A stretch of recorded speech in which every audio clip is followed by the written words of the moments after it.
നമ്മുടെ സങ്കല്പങ്ങളുടെ ക്രിയേറ്റർ മറ്റാരുമല്ല, അത് നമ്മൾ തന്നെയാണ്. വൈകാരികമായി നമ്മെ സ്പർശിക്കാൻ നമുക്ക് മാത്രമേ കഴിയൂ. മറ്റുള്ളവർ നമ്മെ മനഃപൂർവ്വം വേദനിപ്പിക്കാനായി എന്തെങ്കിലും പറഞ്ഞെന്നിരിക്കട്ടെ. അവരുടെ മനോഭാവം അവർക്ക് ശരിയെന്ന് തോന്നിയതാണ് അവർ പറഞ്ഞത് എന്നായിരിക്കും. പക്ഷേ മറ്റുള്ളവരുടെ ശരി നമുക്ക് തെറ്റായി തോന്നുന്നതും സ്വാഭാവികമാണ്. ജീവിതയാത്രയിൽ പല വിധത്തിലുള്ള പ്രതിസന്ധികൾ, സുഖദുഃഖങ്ങൾ, മാന അപമാനങ്ങൾ, നിന്ന, സ്തുതി തുടങ്ങി അനേകം സംഭവങ്ങളിൽ നമ്മുടെ മനോഭാവവും പെരുമാറ്റവും സദാ ബാലൻസ് ചെയ്യാൻ നമുക്ക് കഴിയുന്നുവെങ്കിൽ ജീവിതം മനോഹരമായി ആസ്വദിക്കാൻ കഴിയും. എനിക്ക് എന്താണ് തോന്നുന്നത് എന്നതിന് സാഹചര്യവുമായി ഒരു ബന്ധവുമില്ല.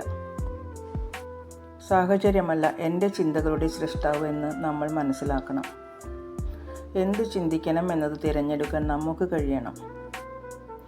ഒരുപാട് സ്നേഹത്തോടെ ഏവർക്കും ശുഭരാത്രി. Good night.